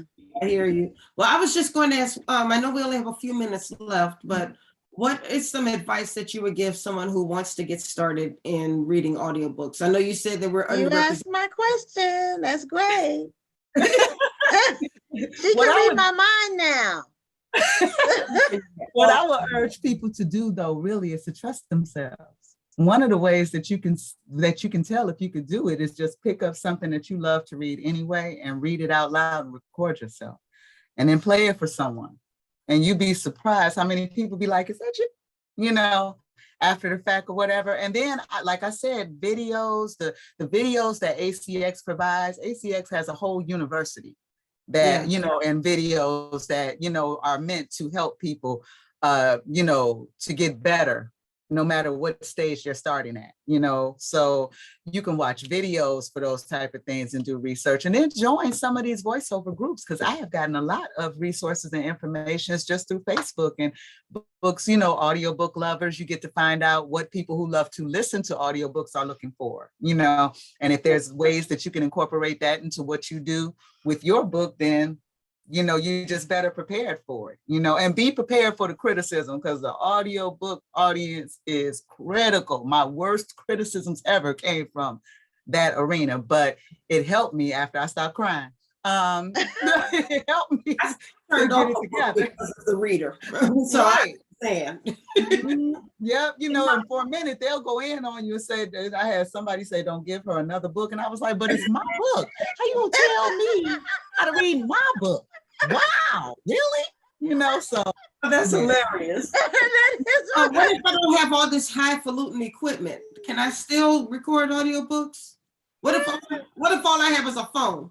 Girl, if you have a phone, quiet as it's kept, as long as you know a little something about, you know, bringing up your tone and your audio, you know, a little about editing, you might be able to make it happen, you know. But I would say, you know, it would not hurt to invest in at least a decent microphone, even if you're just plugging it into your computer, you know, and you're using Audacity, you know, because the better the equipment and the harder the lines, just the better the finished product. You know, when you're dealing with your phone, there are so many other things that can interrupt that process and make it a longer situation than what it needs to be. And it's already grueling. So once you get in the groove, you kind of want to keep it going. So if you already have that initial mic, that initial computer, you are already ahead of the game, you know. And headphones are, I mean, you know, so you can hear yourself in seclusion, yes, you know, they're needed, you know, but like I said, these are things that you can get for under $100. Now you can buy the 4, 5. Right, you can spend as much as you want to spend, but you don't have to spend. Yeah, and that's like everything. That's like buying a car. You can spend as much as you want to, but you don't have to. Exactly. So that's kind of where we are. Yeah, you know, and then as you go further with it and you get better with it, you know, you'll see different things and you'll pick up equipment along the way. And before you know it, you'll have some spare mics and some spare headsets and, you know, decent laptop. I'm not talking, my laptop is not touchscreen, but it works. It's making it happen, you know? Okay. So, Well, you know, I have yet to listen to a book, but at some point I will take the deep dive and do it. ooh, I'm please audio. check Because I out don't my favorite commute. one of mine is Toast to the Fool. That's this one right here. Toast to the Fool. This is the Okay. biggest one. So you see the double heads, they look happy, but they Okay. really got something else going on. Oh, And then the okay. broken glass right here, 2 wine glass, but it's broken because they're trying to fix it. Yeah, Yeah, Okay. that's on audiobook. You guys are like that. I love audiobooks. I listen to audiobooks while I'm driving. I like to listen to audiobooks during my workouts. Yes. Sometimes I listen to them while Okay. I'm working, but it's a little hard to split my attention, so I don't do that as much. But Right. sometimes when I'm cleaning the house, I like to listen to an audiobook, or when I can't sleep, I'll listen to one until I fall asleep. So Yeah. audiobooks are the bomb. Those are bae to me. Yep. Oh, Yep. okay. Yeah, I don't commute. You know, I live close to work. I live close, you know, I don't. So, and I like music. When I'm in my car, I'm playing music. And that's, Music. you know, that's just what I do in my car. And I don't have to be going far. It could be a 10-minute trip. That's 2 songs. Yeah. And I I love music. So that's what I understand that do in too. my car. But this has given me some food for thought. And I'm going to, as far as one, listening to an audiobook, or 2, even reading, doing some work, reading. Right. Who knows? Absolutely. Absolutely. Who knows? Definitely try it. Definitely Yeah. try it. You know? Okay. Well, Tracy, if people want to get in touch with you to find out about your audio work or just audiobooks or whatever you want to tell them, how do they reach you? The easiest way that you guys could get to me is just to go to I am the B-side artist. So you can always reach me on social media at T Elise, and that's T-E-E, and that's E-L-I-C-E, T Elise. That's my Okay. surname, so to speak, my poet name. But on Facebook, you could just look up Tracy E. Christian author page, and you can reach me from there. And then my regular website where all books, all audiobooks, all radio station stuff, everything I do is at www.thebside.online. And B-side is spelled B-C-Y-D-E, because we dare to be see that different. behind you. I like it. Yeah. I like it. This was my old scramble board when I turned 45. I wanted to have a soul train party. I say you have your own soul train scramble board. Yes, ma'am. B-side fun. So we had to keep it going because this year I'll turn 50. So that was 5 years ago. My daughter just, hooked it up and made it match my microphones and everything. So we are color coordinated down here in the B-side. Well, I like that. Well, thank you, Tracy, for being coming back to the show and telling us all about audiobooks. It's been a real education and continued success and growth in the industry. And thank you for giving us all the information that you did, so we can do some research on our own. Thank you guys so much. I appreciate you. And Gwen, you always know, anytime you call, I'm coming. Anytime you call, I'm coming. Okay. See you later, Rhonda. All right. And don't care. forget that you're in the nomination process. You did get your email, right? Yes, I did. I read it. I was so excited. the I said, award. I'm gonna start harassing everybody soon. Okay. All right. Thank you so much. Bye-bye. Bye-bye. Bye-bye. All right. So I'm gonna go off screen, and then I'll be right. Oh, you're gonna come back? Yeah, I'm gonna come back. Okay. All right. Yeah, Well, I'm gonna bring on our final guest, and it's a husband and wife couple. Nice. Okay, I'll be right back. Okay. So our final guests are Jessie and Alfred Brinkley. They are retired educators, and they have a book called Let's Be Smart, and it's for I believe it's for children. It says for students. It's to develop and promote positive self-esteem in children. But Let's Be Smart also, hopefully, it also generates the desire to excel academically. So welcome to Black Authors Matter TV, to the Brinkleys, Miss Jessie and Mr. Alfred. Do you all have your audio? You don't have your audio on because I don't see the little microphone over there. I see the camera. do you have your audio? I'm trying to, how do you do your audio from where you are? It should be something on the bottom. Is there something on the bottom? There's not a mute or unmute. Oh, there you go. There you go. There you go. Right there. Okay.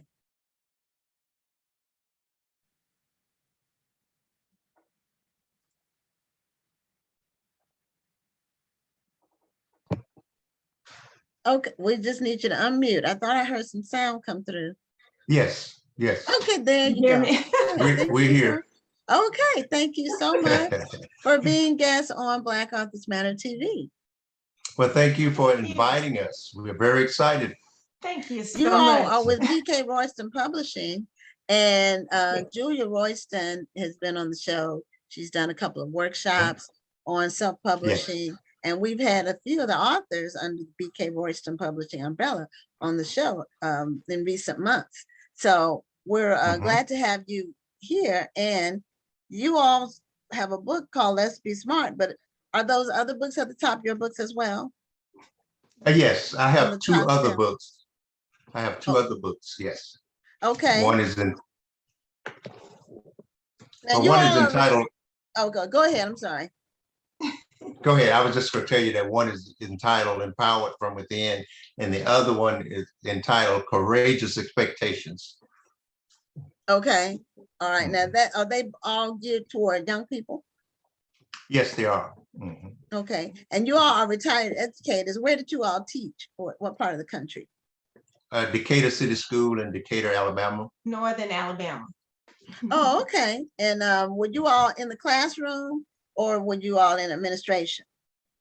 Yes, I was in the classroom for 26 years. I taught 6th grade and also I taught 7th and 8th graders. Okay. And- Well, that's the middle school years. Those are the pivotal point. That's when they Yes. either go one way or another way. Exactly.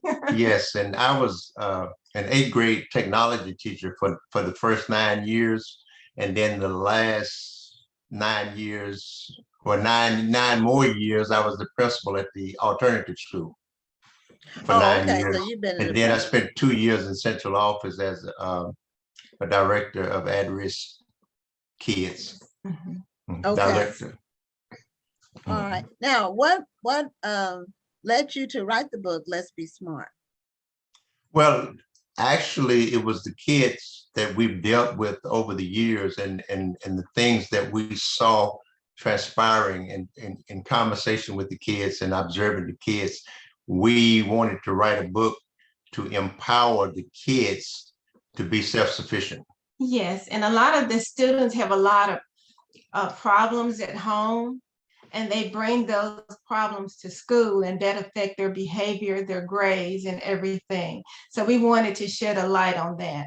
And many times, students are expected to do things that they haven't been taught. And sometimes teachers would look at a student, and because they're big and a certain height, they would assume that they've been taught certain things. But this book really gets them back to the basic, to build a foundation for them to build on, for the student themselves to build on. Yes.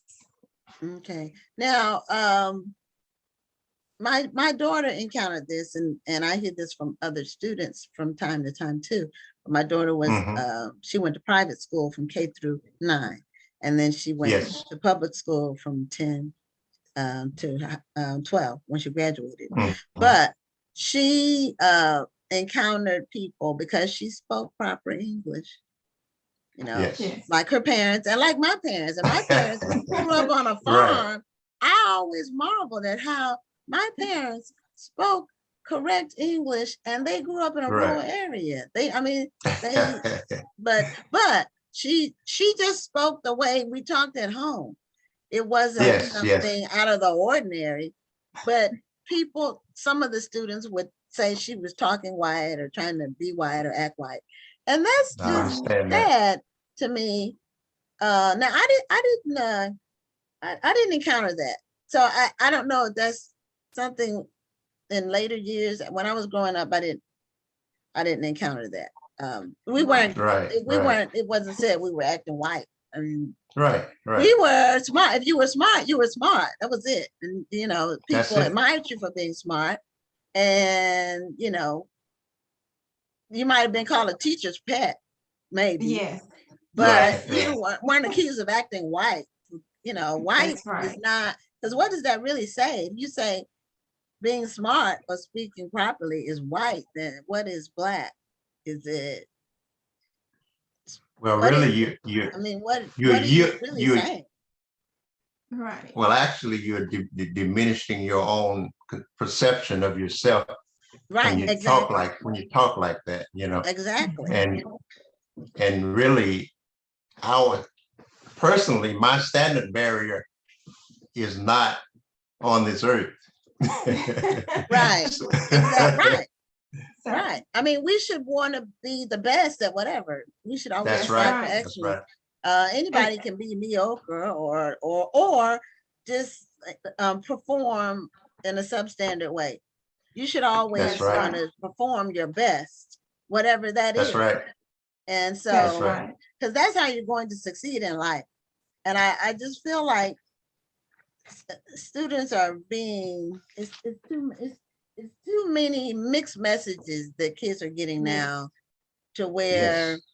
they really are told they really have an excuse for not Mhm. doing their best because of their That's right. circumstances or whatever. Exactly.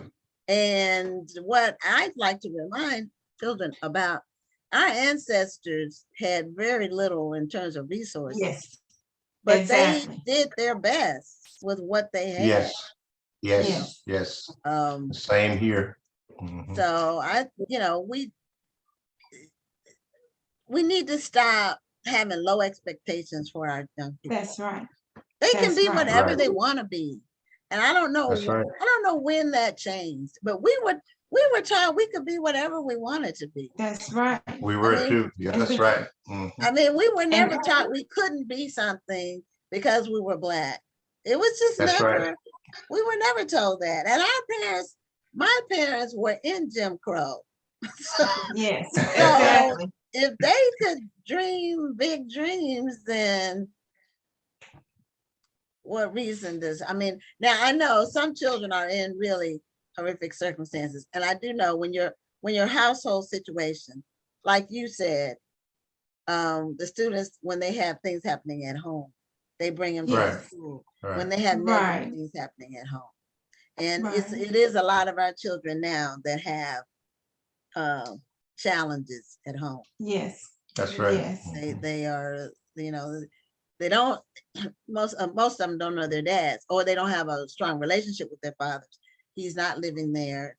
Unfortunately, in the majority of our children's homes, their father is not Yes. living there. And so That's Right. right. that makes a difference too. it does. Yes, It there does. are a lot of variables that you Yeah. have to consider individually with each student, you know, and there's no way you could take a paintbrush and just paint all of them on one umbrella. Right, You Right. know, you have to get inside the head of each student. right. And we grew up pretty much just like you grew up. Our parents wanted us to work hard to become successful, go to college. It wasn't a question Right. if It wasn't you're a going to question. college. No. Yeah. Which one? Which one? That was That's right. that was the That's only right. question. That's right. But it was And, and my parents didn't and go to they all- college directly. They went Right. as adults after they had children, and they, went part-time and still got their Mhm. degrees, but they didn't go from high school to college because it just wasn't they didn't have the opportunity to do that Right. where they Right. in the rural area where they were.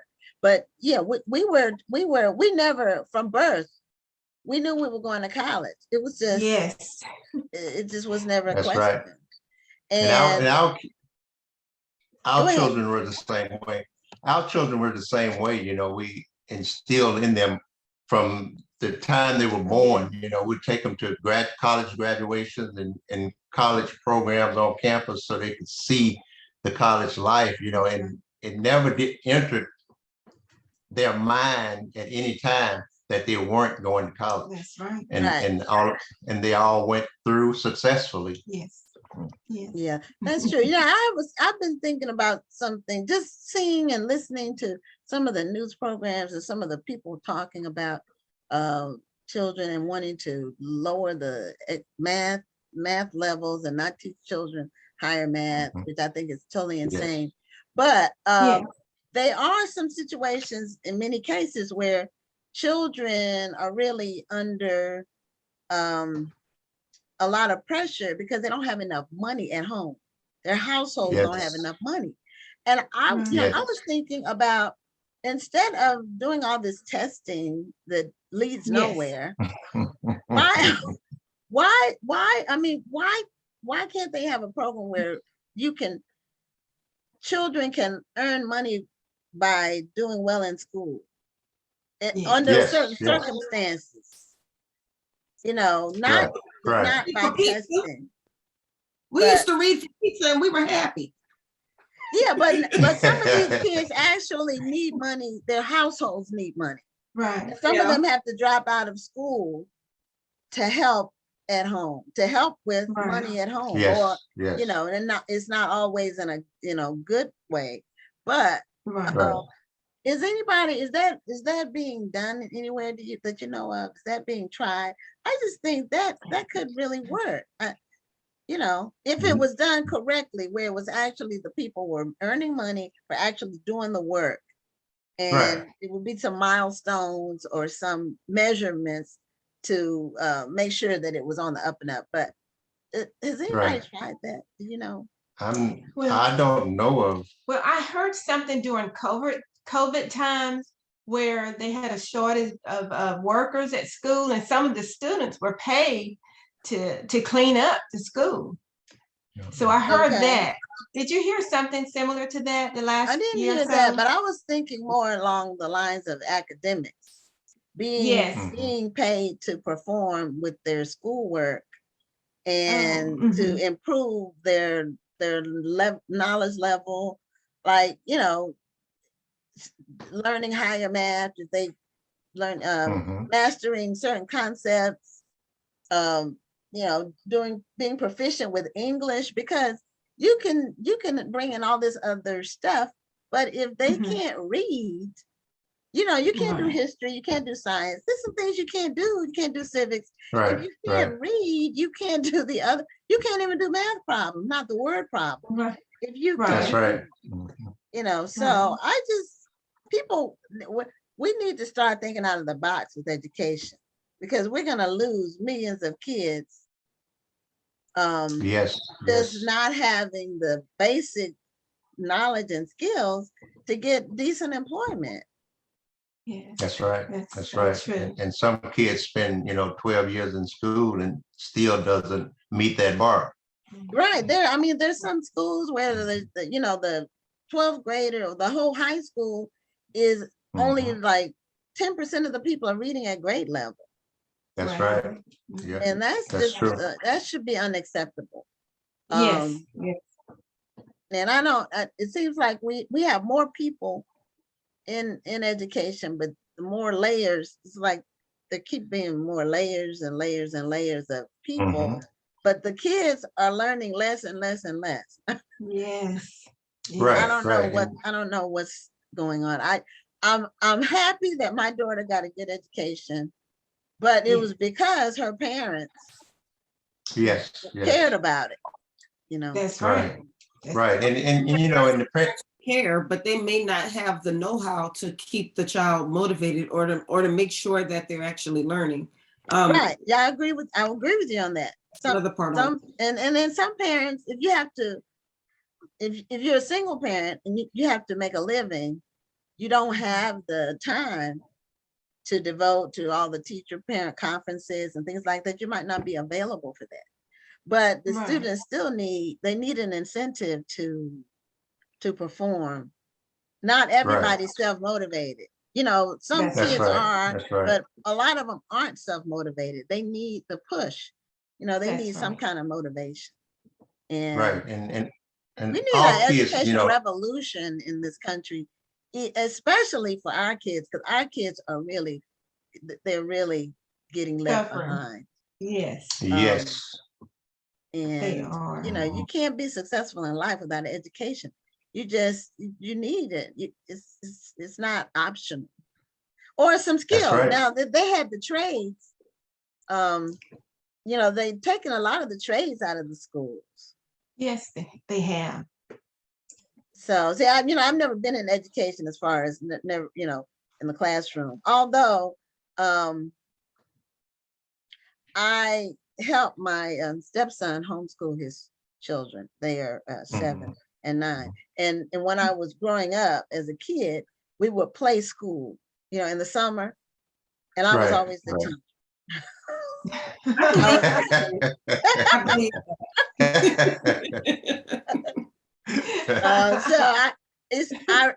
I'm good at teaching people things, but I would not be good in a classroom just because my tolerance for undisciplined kids is 0. I have 0.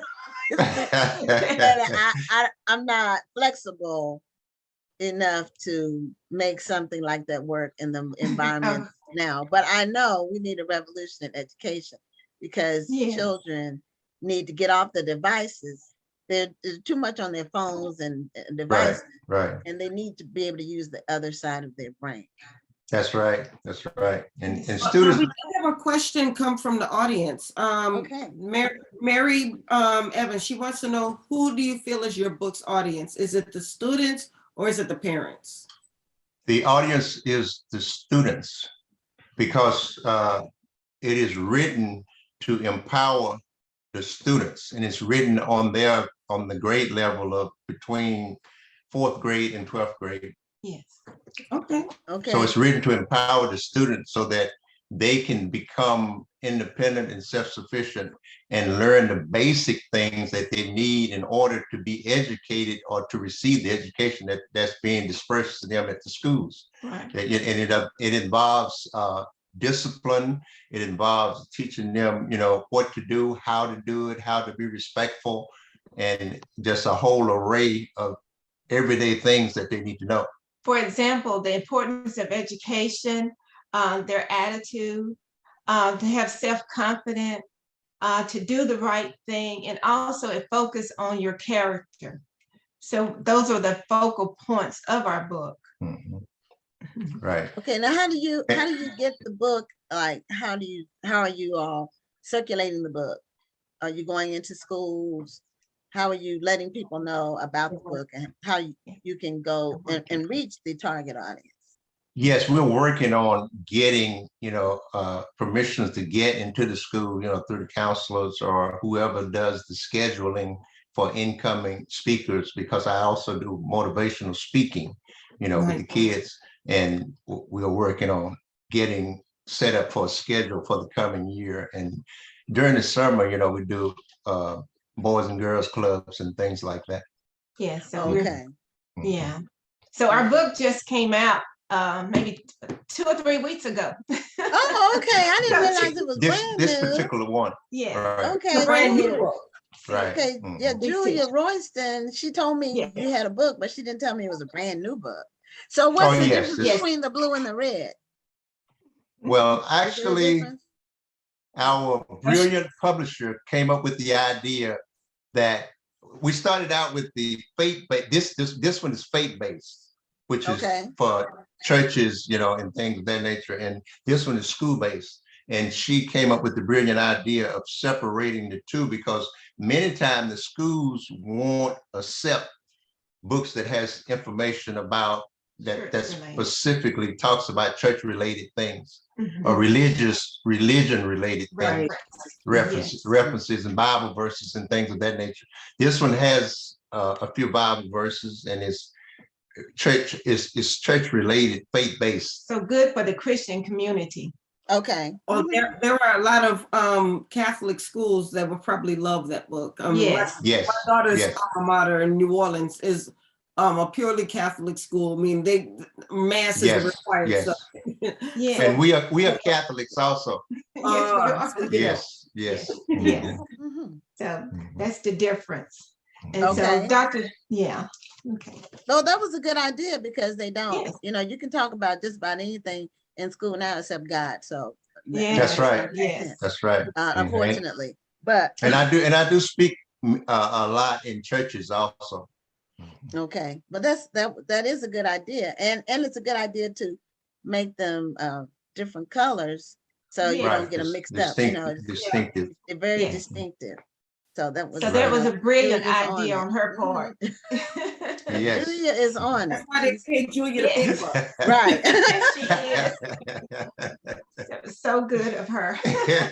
Yeah, that was. So this is a project that you all did together. Yes, first time we've done one together. Yes. I did the first two by myself, Okay. and I found out that I was missing out on a very valuable resource. Yes. Yes. She's Yes. I'm glad you realized that and you rectified that problem. Very smart. Yes. Well, we've been married 44 years, so Yes, you know Oh, there are no secrets. congratulations. There are no secrets. Right. Well, you all know each other very well. You know, at Yes. 44 years, Yes. you definitely know your spouse. Yes. Exactly. Everything, Exactly. probably before they know it. You know, things, Yes. Yes. before they think of things, you know what they're gonna do before they even do it. Yes. He's really good I've been at married that. 30 years this year, so I do understand that. So Well, how was I your hope that you're able to, I'm sorry, we started No, talking go at the ahead. same time again. But I was just going to say, I hope that you're able to connect with the school district and ask, Yes. Yes, that's one of our main objectives. you know, Yes. okay, awesome, because they're the ones who will be able to get you into these classrooms. So That's right. yeah, hopefully we can make this happen. Yes, Okay. yes. Like I'm about to do it for y'all, but you know what I mean. Yes. Yes. Well, thank you. Well, this is a big help right here. Yes. We Here we appreciate go. you all. Well, Yes. and for the faith-based one, there are a lot of private Christian schools that Yes. that are Right. connected to churches and so forth, or just independent that could utilize the information as well. That's correct. Yes. Mhm. Yes. So your process for writing together, since this is your first project writing together as husband and wife, how did your process work? Did you all like separately develop some concepts and then bring them together, or was it collaborative the entire way? How did your process work with writing the book? Well, actually, it works just like our marriage has worked all the other 44 years. I come up with ideas and take them to her for approval. You're a smart man. I like that. And I said, no. and if she approves it, I'm good to go. Okay. And Hey, sometimes I said, it's no, worked this is for not 44 good. years. So, and you, at least you're at the stage where you're willing to admit that that's what happened. Yes. Some of the That's younger right. husbands, they know it's happening, but they don't want to admit that that's what's Right, going right. on. And that's why you see so many marriages crumbling. Yes. You know? Yeah, right. I mean, but as the Bible says, two is better than one. And That's right. if you're Right. equally yoked, you're everything that you do is cooperative. It Right, doesn't mean right, you're gonna right. always agree on everything. That's right. That's But right. Right. you should be agreeing most of the time if you're Most of the disagreeing. time. Oh, we do. We Yeah. do. That's a real We, problem. And I we didn't don't, mean we, just you, I mean a married couple. That's right, right. You Mhm. should That's be right. in agreement on most things. And you should work that out before you say I do. That's right. That's You right. know, That's- Because if you're not in agreement before you say I do, it's not You're in gonna trouble. get better after. That's why it That's says right. equally yoked. And some people may reject the Bible, but the Bible has ancient wisdom in it. And It does, Right. it stood the does. test of time. And That's right. Right. it is so Well, true. we only have a couple of minutes left. do. So I did put your website in the chat, so people Okay. will be able to reach out to you. But if you can let us Mhm. know where we can find the book, how people can reach out to you to connect with you, and any other parting words you'd like to give. Okay, they can find us on Facebook, and we also have an online store Oh, at courageousexpectationconsultant.com. That's the website you put on the online. And so we Okay. have an online store that they can purchase the book. And they can follow us on Instagram and Alfred Brinkley. They can find us on Facebook, Jessie Brinkley, my husband, Alfred Brinkley. Okay. Yes. All right. Wonderful.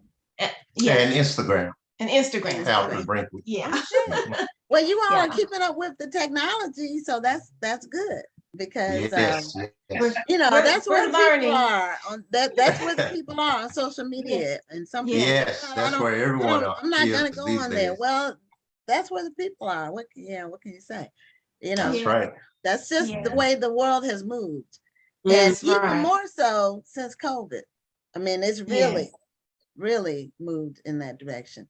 And That's and, right. and you know, there's good and bad in everything. So That's true. this show, we want to be part of the good always. That's And right. we try to bring interesting guests that have information that helps our audience and that helps them promote their work.